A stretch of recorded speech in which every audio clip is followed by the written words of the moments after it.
Hey everyone, how's it going? Jesus Ramirez here. Welcome back to another Daily Creative Challenge. This is Daily Creative Challenge number 7. How is everyone doing today? I'm looking at the chat and I see a lot of familiar faces.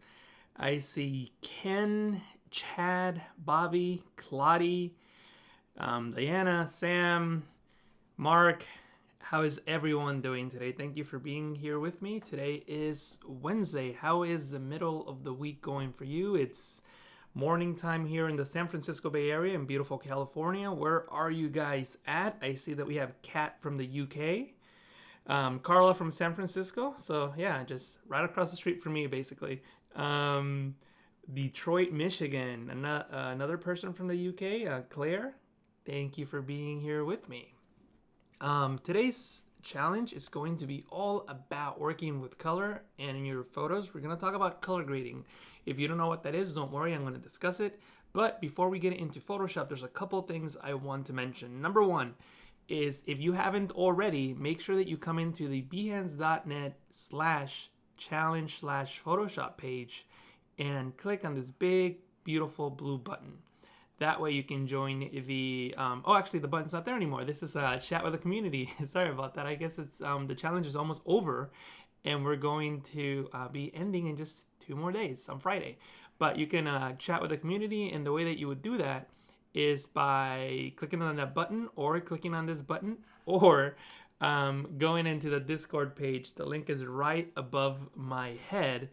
And what that will take you to is this page here, which is the page where you can post questions, comments, concerns, and also your challenges. Of course, under the current challenge tab, you'll see that people have been posting their challenges. This is the one we did, was it yesterday? Yeah, yesterday, the water bottle effect, which is basically how to extract something from its background when it's transparent. So you can see that people were using a lot of different images and creating really cool composites. Also, if you have any questions, feel free to put screenshots. Like Tropical Delirio here did. She had some questions. I had some answers. So yeah, just go ahead, put your work. If you have any questions, feel free to leave them there, and me or one of the Adobe mentors would help you out with your question. Maybe somebody else who's also watching the stream has an answer to your question. So make sure that you come into the Discord page and leave your work here, your questions, comments, concerns, anything that you want. Also, I want to mention that today is the last day for the feedback survey. If you fill out the survey before today or the end of the day today, you will get a chance to enter to win a 1-year subscription of the Creative Cloud. So make sure that you come into this feedback page so that you can click on Get Started and answer these questions. So if you do so, you may have a chance to win a 1-year Creative Cloud subscription. So it's a pretty good deal just for answering a few questions. So I'm sure somebody in the chat will place the link to that. I hope. Actually, I'll do it myself. So I'll just copy the link and I'll just place it on the chat. And there it is. So like I said earlier, we're going to talk about color grading today. And there's actually one resource that I want to share with you. I wrote a blog post for the Adobe Creative blog, and it was all about color grading. So it explains what it is, and it's actually going to use the same theory behind what I'm going to talk to you about today. The one big difference between this post and what I'm going to show you today is that in this post, I use the curves adjustment layer to achieve the effect. In this stream, I'm going to use the selective color adjustment layer, which is also very powerful. It works differently, and I think it might be a little bit easier to understand if you're starting out, but that doesn't mean that the tool is not powerful. It's actually very powerful, and it's a good tool to know. So you have 2 options. You can come and read the blog post that I wrote for Adobe's blog on the curves adjustment layer and how you can achieve the color grading effect, or you could follow the video where we will use a selective color adjustment layer. And I'll also paste the link to this blog post on the chat so that you guys could check it out. Also, if you're interested about color grading, I have another resource for you, which is basically that post on Adobe's blog, but as a video on my YouTube channel. So in case you don't know, I have a Photoshop YouTube channel called Photoshop Training Channel. And if you go to it, you will see under PTC's VES Photoshop tutorials, you'll see the third one, which is cinematic color grading. So I take a lot of time on explaining what color grading is. And then we use the curves adjustment layer to achieve the effect that you saw over here. And I'll come back into the blog because I just want to start here and I want to show you some screenshots and some theories behind what we're going to do. So what we're going to do is take a photo. Oh, and by the way, I didn't mention that. We're going to, if you go back into the Daily Creative Challenge page, make sure that you scroll down to this box here at the bottom left called color grading and click on the Get Started button. That will open up a Dropbox window and you can download the image that we will use for today's stream.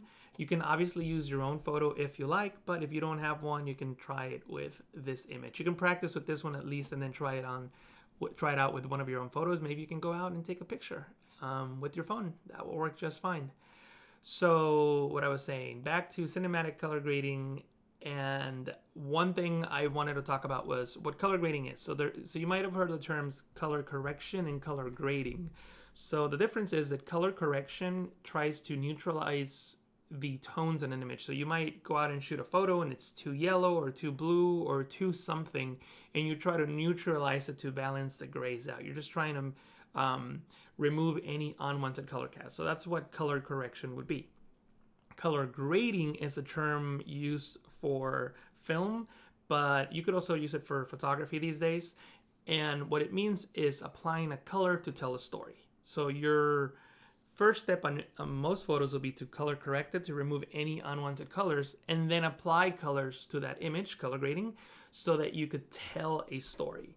So there's no right or wrong colors to use. The colors depend on the story that you're trying to tell. So, however, in this tutorial, I am going to show you a specific combination of colors that are often used in film, specifically in summer blockbusters. So that's what we're going to work with today. But again, there's no right or wrong colors. You can use whatever colors that you like to color grade your image, as long as it helps tell the story that you want to tell with your photo. So I'm just going to go into this blog post here, and I'm going to just show you a couple screenshots from recent blockbuster movies that you may have seen. Some of them not so recent, like The Matrix. And one thing that you'll notice is that most of these have what's known as the teal-orange color combination. You'll notice that the actors' skin tones in all these cases are sort of orange, and they are put up against dark backgrounds with a lot of contrast that are in the shadows are in the blue or teals. It doesn't have to be just actors. You can see in this screenshot for the movie Teenage Mutant Ninja Turtles that the cityscape is in blue and the sky is in orange. And the reason that that happens is because in a color wheel, if you select where the skin tones would be, the opposite colors will be the teals, the teals and the blues. So when you put complementary colors side by side, they tend to pop, which is why this color combination is often used, especially in action films. That's not always the case. The Matrix, for example, uses a monochromatic color palette, mostly green. It's a lot of greens in the movie, but again, it's trying to help it tell a story about it being in a digital world. Spoiler alert, The Matrix came out in 1999, but in case you didn't know, the movie, the movie is set in essentially in a video game inside of a computer, inside of a something that's not real. So then it makes sense for the movie to have that green tint all throughout. So in this case, not using the teal orange made more sense, and it added to the story. So that's something you got to keep in mind, what colors you're going to use to affect your story in the way that you want to affect it. I just want to show one other thing before we get into Photoshop. If you go into color.adobe.com, and I guess I could also place that link in the chat, you'll get to this page where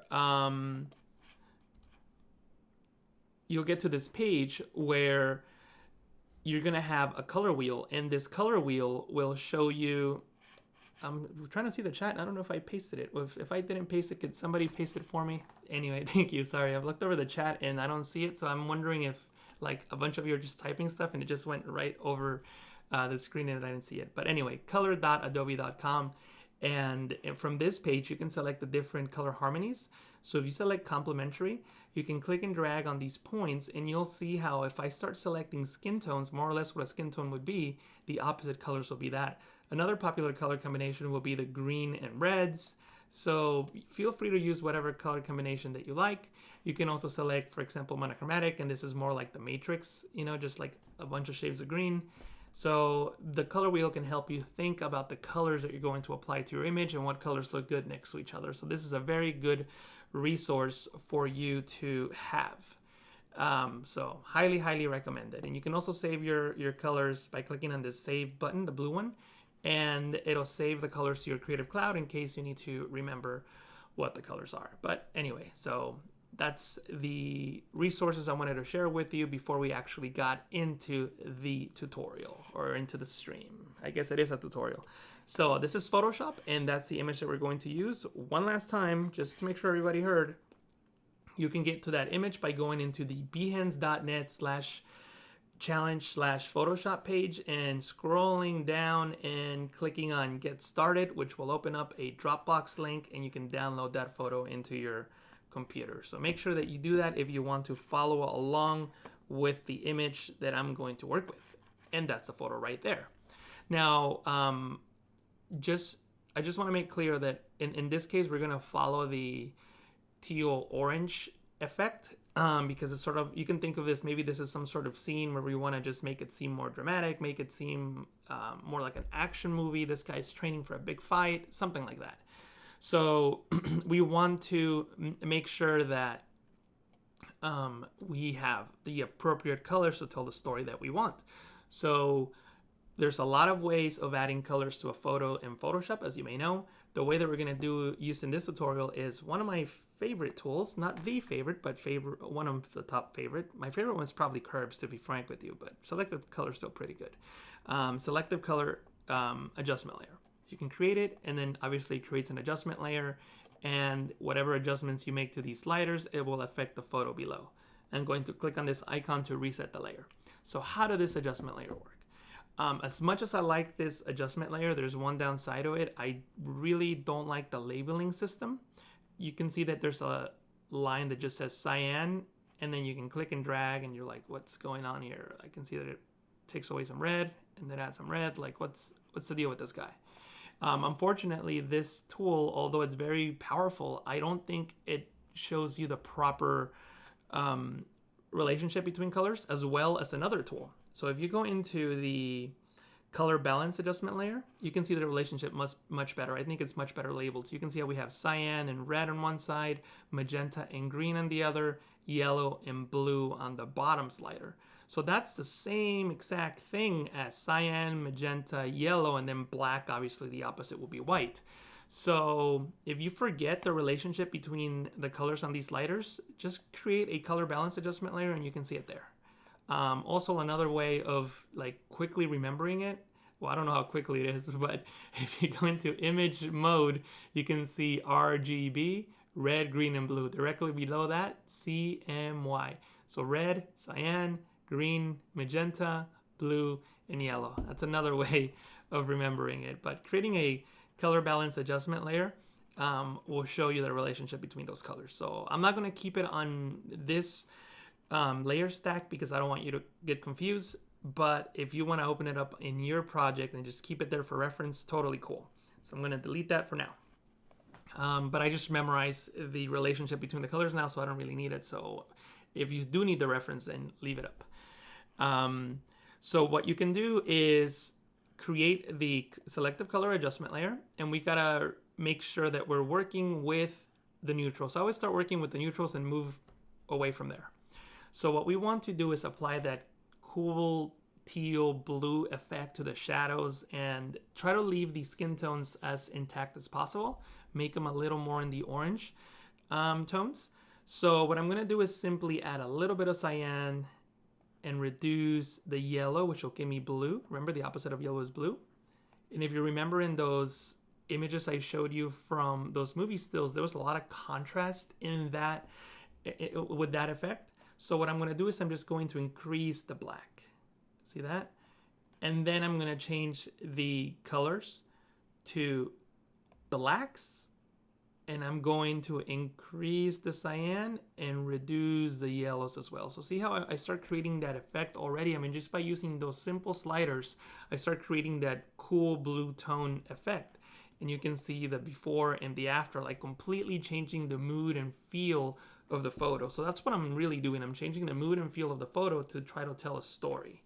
So this particular color grade may not work on a different photo where the story is not action, or it's not, you know, like an action movie. If it's more like a rom-com, or, you know, something, you know, like a love story, may not work as well. I don't know. You might want to try it. But the point is that you have to find the colors that work right for the story that you're trying to tell. And again, there's no right or wrong colors. As long as the colors help your story, then you should be okay. I can see there's some talk on the chat on CMYK for it's mainly for offset printing, according to Anton. A lot of people are saying yes, it's for printing. Yes, it is. CMYK is used for printing. I know that Claudia, who is on the chat, is an expert on print. She'll probably have a lot more to say about that, I'm sure, on the chat. But anyway, so we have this layer, and we can fine tune it all day long if we want. We can keep making it, you know, increasing the blacks to give it more contrast. Again, it's totally up to you how you do that. I'm not going to do that now. What I'm going to do is just do something else to help fix a problem that we created. We actually, I'll click on the zoom tool, and we zoom in. We actually started adding a lot of that blues and teals on the skin tones, which doesn't look very good. So what I'm going to do now is try to remove it and just work on those tones on their own. So what I'll do is I'm just going to create a quick, I'm going to select the quick selection tool to make a selection. And I can use the left and right bracket keys on the keyboard. Those are the keys next to the letter P on North American keyboards. And you can increase or decrease the size of the brush tip on the quick selection tool, or you can click on this drop down and adjust it accordingly.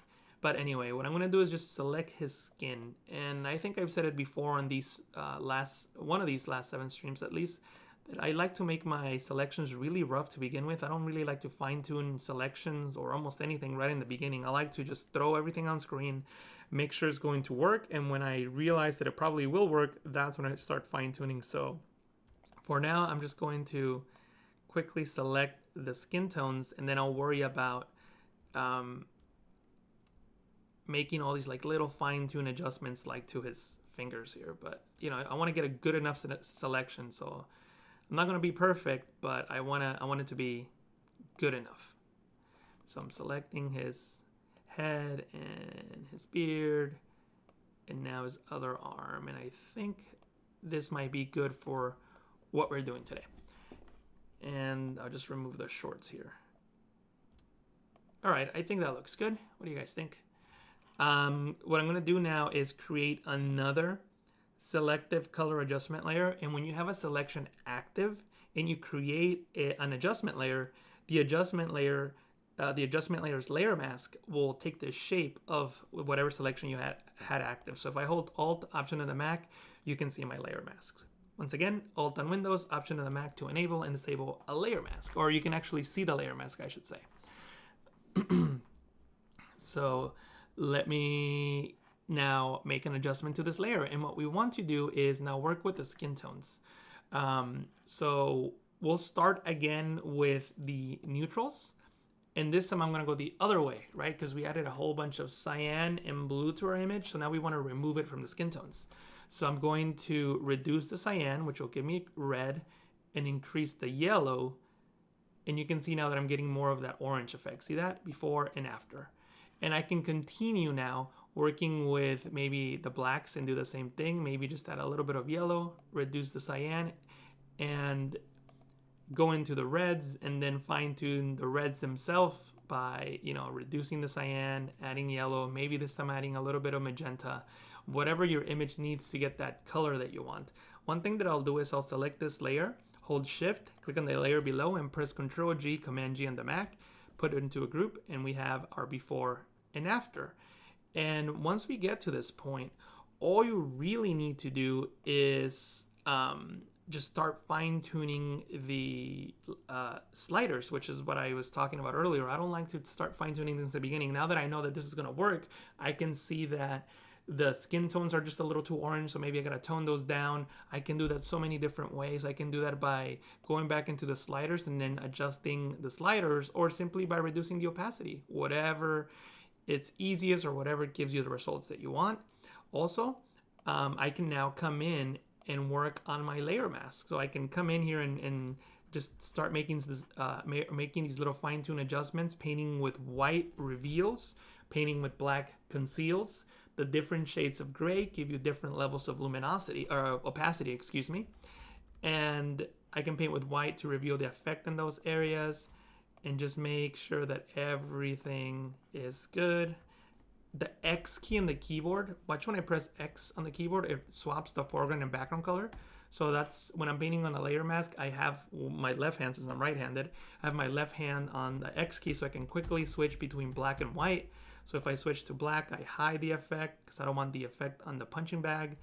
And then I can just start painting the effect away from those areas. But anyway, obviously I'm not going to spend 20 minutes fine-tuning the mask here with you guys, but that's what I would do at this point. Another thing I wanted to mention is that if you want to make something look cinematic, you might also want to crop it to like a cinematic crop. And I have a cinematic crop here already saved, which is 21:9, and that's more or less the crop that you would see in a movie, like a widescreen type of shot. So, if I wanted to make it a little more cinematic. So this is not on here in Photoshop by default. I had to add it there. And basically what you do is you just go into the drop down here on the crop tool, select this one here. You can do ratio. You don't have to do with an eye. You can just do ratio and make sure that you enter 21:9. So enter 21 on this box, 9 on the other, and it'll get you this ratio that you can control. And if you want to save it, you can, once you set the 21:9 on these boxes, you can go into new crop preset and give it a name. So I'll just call it 21:9 live stream, because that's the one that I'm making here for the live stream. Press OK, and now you see it on the drop down here. So you might be somewhere else. You might be there, for example, when you click on the crop tool, and then you can always come back down to your new 21:9 crop and adjust it accordingly, and you'll have the proper aspect ratio for like a movie. Obviously, you don't have to crop it this way if you don't want to. I was just giving you a little extra tip in case you really wanted to make it look more cinematic. Just getting that 21:9 crop that makes it look widescreen with this color effect that makes it look a lot like a movie. To be frank with you, I think that this color adjustment on his skin is too strong, so I probably would reduce it even further, so maybe something like that. And like I said, it's all about fine-tuning, all about just taking the time to look at your image and then just seeing what it needs. Sometimes it helps a lot if you just start working on something else, or get up, go get a coffee, come back and look at your image, because it really starts helping your eyes see things that weren't there before. If you don't have, there's actually a new option in Photoshop, which is under the view menu. It came out, and I'm trying to think when it came out, and I think it was Photoshop CC 2018. But if you don't have time to go out for a coffee break or do anything like that, and you just want to see your image in a different way, you can simply go into View and click on Flip Horizontal, and it flips the view horizontally. So you're not really rotating the pixels. Like, the pixels are still the same, but you're just rotating the view of the canvas so you can see it in a different way, and you might start noticing things that you didn't see before. The way that we used to do this before is by going into Image, Image Rotation, and Flip Horizontally. That changes pixels. So if you're working with a layer project that's got a bunch of layers and it's really big, and you flip horizontally, Photoshop has to do all that math to flip the canvas. So that might take a while, or it's just not efficient. But the view way of doing that, flip horizontally, it's just the preview. It just flips the image over and it doesn't change the pixels. So if you want to see something in a new way, just go into view, flip horizontal. So it's really, really good. Also really good for people that draw, because then you get to see your drawing in a different way, and it might help you bring up some imperfections that you couldn't see before. It's time for me to end the stream. So I just wanted to say thank you guys one more time for being with me today. Don't forget to go into the Discord page, and I'm trying to bring it up. Where are you, Discord? Is this you? Yes, here you are. Discord page where you can leave your projects under the current challenge tab. Don't forget to fill out the feedback survey. Today's the last day to fill that out, so make sure you do it. Do it right now. Go, go, go. Don't forget about my YouTube channel, Photoshop training channel, and there's this video on color grading that explains a whole lot more about the theory of color grading. I have an article on the Adobe Creative Cloud blog that you could also check out, and check out the color.adobe.com page so you can play around with this wonderful color wheel and check out the different color relationships. I'll be back again tomorrow. Thank you so much for being here with me today. I look forward to having another 2 good streams with you guys. Thank you so much. And I'm going to be reading the comments. Let me know which one has been your favorite stream so far. I'm curious to know. So thank you so much, guys. I'll see you again tomorrow morning. Have a great day.